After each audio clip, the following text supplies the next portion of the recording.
Apologies for that. It looked like we had a technical glitch.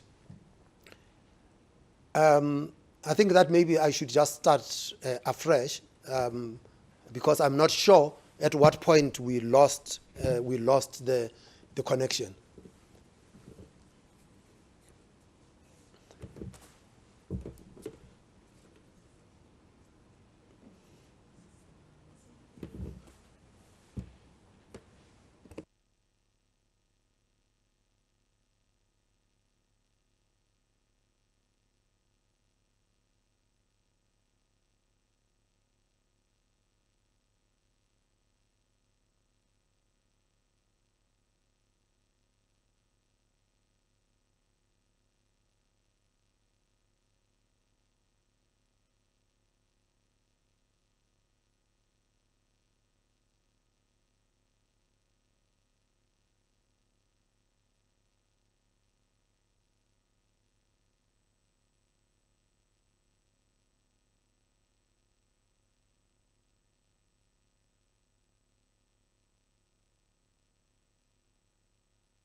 Apologies, these things normally go down when you need them the most.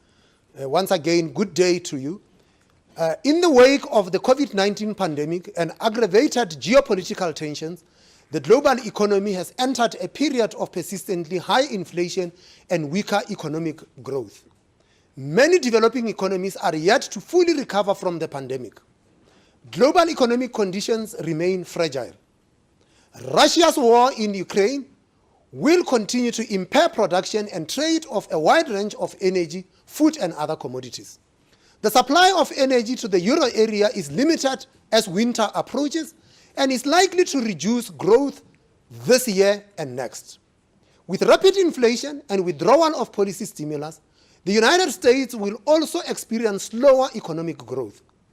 China's recovery from the COVID-19 outbreak and resultant lockdowns remains uncertain. The much-needed resumption of international travel and tourism will take time to generate large benefits. Taking these and other factors into account, the SAP's forecast for global growth in 2022 is revised down from 3.5% in the May meeting to 3.3% and is lowered to 2.5% for 2023 and 2024. The International Monetary Fund has also signaled a lower global growth forecast for 2022 and 2023 in its upcoming World Economic Outlook update. Although policy settings in the advanced economies remain broadly accommodative, policy normalization by major central banks has accelerated, and higher yields are tightening global financial conditions.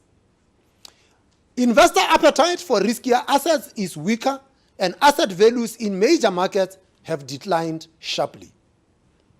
Last year saw the South African economy expand by 4.9%. This year, the economy is expected to grow by 2%, revised up from 1.7%. Growth in output in the first quarter of this year surprised to the upside at 1.9%, stronger than the 0.9% expected at the time of the May meeting. Despite this outcome, flooding in KwaZulu-Natal and more extensive load shedding are expected to result in a contraction of 1.1% in the second quarter. Growth in the third and fourth quarters is forecast to be 0.7% and 0.4% respectively. The economy is forecast to expand by 1.3% in 2023 and by 1.5% in 2024, which is below the previous projection of 1.9% for both years at the time of the last meeting. Despite these downward revisions, economic growth remains above a low rate of potential. Private investment has strengthened on the back of the recovery, but public sector investment remains weak. Household spending remains supportive of growth, but is likely to soften next year due to higher inflation, lower asset prices, and rising interest rates. Tourism, hospitality, and construction should see stronger recoveries as the year progresses. With potential growth revised somewhat lower for this year and expected GDP growth higher, the output gap narrows slightly faster over the forecast period. The output gap is expected to turn positive in the second quarter of 2023. Overall, and after revisions, the risks to the medium-term domestic growth outlook are assessed to the downside. Commodity price movements in recent months have been mixed. The export price of coal has increased alongside oil, while prices for metals have declined. Oil prices spiked to around $130 per barrel in the early days of the conflict in Ukraine. While oil prices currently sit at around $106 per barrel, we expect them to stay higher than we did in May and to average $108 per barrel for 2022, $92 per barrel in 2023, and $85 per barrel in 2024. South Africa's export commodity price basket has come down from earlier peaks and is now forecast to rise by 3.2% for the year as a whole, before falling in 2023 by about 19% and by a further 8% in 2024. As a result of these export and import price and volume developments, the current account balance is expected to register a surplus of 2% of GDP this year, falling to 0.4% in 2023 and to reach a deficit of 0.4% in 2024. Although fiscal risk has eased on the back of better tax revenue and reduced borrowing needs, financing conditions remain tight and the yield curve for rand-denominated bonds is steep. 10-year bond yields increased to about 11.4% in recent months. Policy normalization in major economies and the slowdown in China have contributed to rand depreciation in recent months. The implied starting point for the rand forecast is 16 rands 10 cents to the US dollar, compared with 15 rands 88 cents at the time of the previous meeting. While economic growth is slowing globally, inflation continues to surprise to the upside. Sustained policy accommodation, supply shortages, and other restrictions have sharply increased the prices of many goods, services, and commodities. Producer price increases continue to pass through to wages and consumer prices globally. Our estimate for inflation in the G3 is revised higher to 6.9% in 2022 and up to 3% in 2023, and stays unchanged at 2% in 2024. A higher global oil price and rand weakness contribute to higher expected fuel price inflation for this year at 38.9% and to 4.5% in 2023. Local electricity price inflation is unchanged at 11% in 2022, 9.2% in 2023, and 10% in 2024. As a result of higher global food prices, local food price inflation is also revised up and is now expected to be 7.4% in 2022 and 6.2% in 2023. The food price inflation forecast for 2024 is unchanged at 4.2%. The bank's forecast of headline inflation for this year is revised higher to 6.5%. Higher food, fuel, and core inflation are expected to keep headline inflation elevated at 5.7% in 2023. Headline inflation of 4.7% is expected in 2024, unchanged since the May meeting. Core inflation is forecast higher at 4.3% in 2022, rising to 5.6% in 2023. Our forecast for core inflation in 2024 is slightly higher at 4.9%. Core goods and services price inflation are forecast higher through to the end of 2024, compared to May, when only core goods inflation was rising each year. Nominal wages are forecast to rise by 5.6% in 2022, 7.3% in 2023, and 5.7% in 2024. The risks to the inflation outlook are assessed to the upside. Global producer price and food price inflation continued to surprise higher in recent months and may do so again. Russia's war in Ukraine is likely to persist for the rest of this year and may have significant further effects on global prices. Oil prices increased strongly from the start of the war and may rise further as stresses in energy markets intensify. Energy and other administered prices continue to present short and medium-term risks. Given below inflation assumptions for public sector wage growth and higher petrol and food price inflation, considerable risk still attaches to the now elevated nominal wage forecast.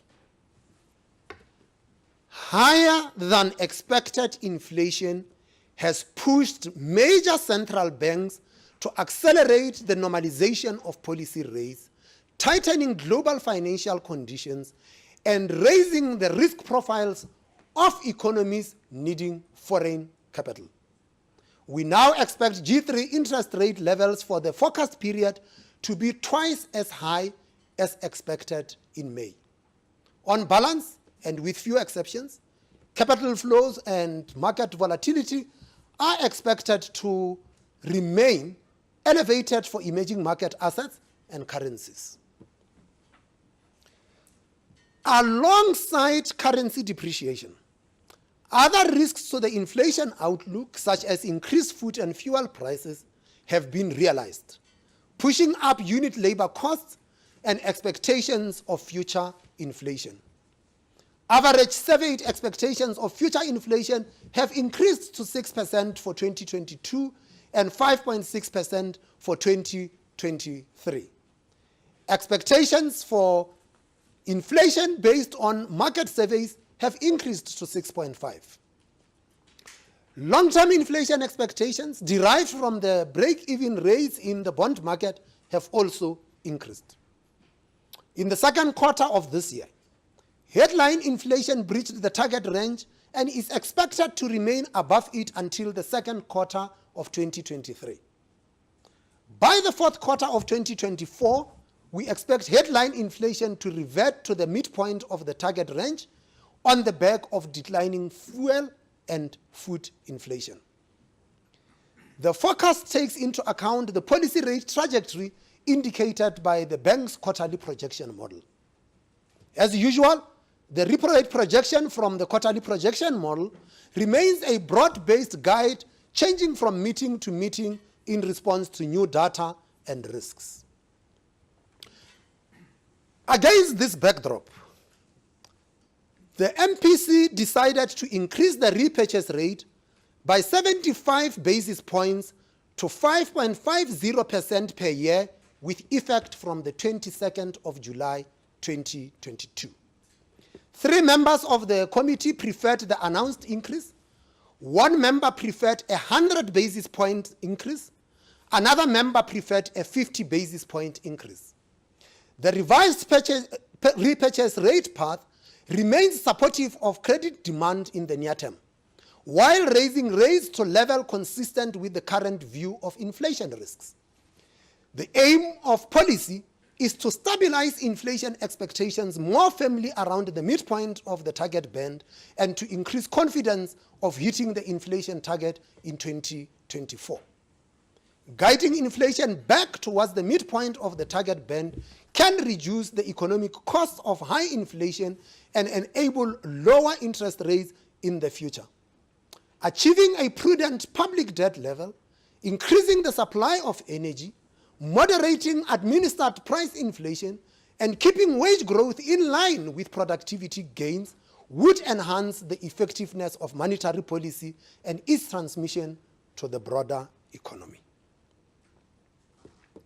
Economic and financial conditions are expected to remain more volatile for the foreseeable future. In this uncertain environment, monetary policy decisions will continue to be data dependent and sensitive to the balance of risks to the outlook. The MPC will seek to look through temporary price shocks and focus on potential second-round effects and the risks of de-anchoring inflation expectations. The bank will continue to closely monitor funding markets for stress. This concludes the MPC statement, and once again, our apologies for that technical glitch. I hope we have been able to recoup from that. And at this stage, let me turn to you, Ziyanda, to get questions from members of the media, please. Thank you, Governor. We have a question from Claire Bisseka, Financial Mail. Inflation expectations have risen quite substantially in 2022 and 2023, according to the latest BER survey. How worried are you about this development? Does it mean inflation expectations have become unanchored? On the other hand, on a 2-year view, analysts' expectations revert back to the midpoint. What does this say about the credibility of the SARB? Those are all the questions I have for now. Thanks, Kevin. Thank you very much.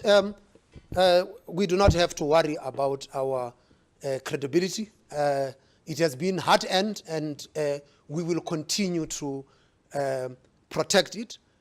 We had started to deal with inflation much earlier than some of our peers last year. And with respect to the inflation expectations having risen, that is exactly why you act. You act because you are seeing inflation expectations rising. Do we think that they are unanchoring? No, we do not think so. But we have got to act to make sure that inflation expectations are not unanchored, because if they are unanchored, bringing down inflation will then become a very costly affair. You can rest assured that the South African Reserve Bank is determined to act on the rise in inflation that we have seen, and we are cognizant of the risks going forward, and we are prepared to act on those risks.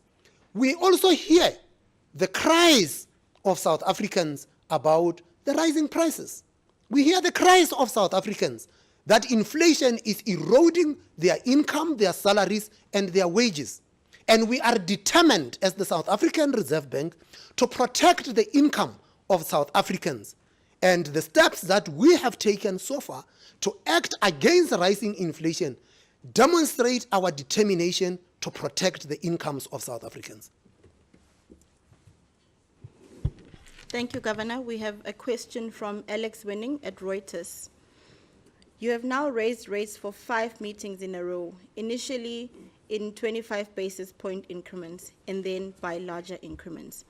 Why don't you go for a much higher hike now, or for example, 150 basis points to really get inflation and inflation expectations under control? Thanks for that. A higher hike was on the table. As you go into the meeting, nothing is off the table. 50 basis points was on the table, 75 basis points was on the table, 100 basis points was the table. Yes, 150 basis points was not on the table.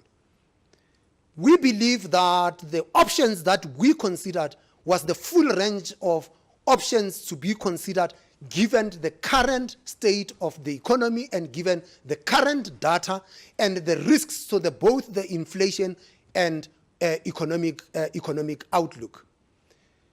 We remain alive to the risks on the horizon. We will continue to assess the balance of risks, and we will recalibrate policy as appropriate, given the data as it comes and given the outlook and the risks to that outlook. We believe that the step that we have taken is appropriate for the state of the economy that we are in right now. It is appropriate for the risks that we had assessed. Going forward, we will recalibrate policy as appropriate. Thank you, Governor. I have a couple of questions from Bloomberg.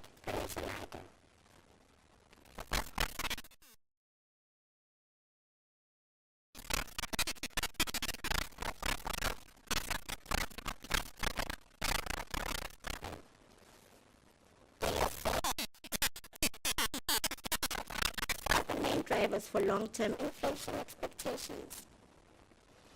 The TPM shows will be higher than headline inflation in quarter 3 of 2023. When that happens, why would it be significant, and what would it?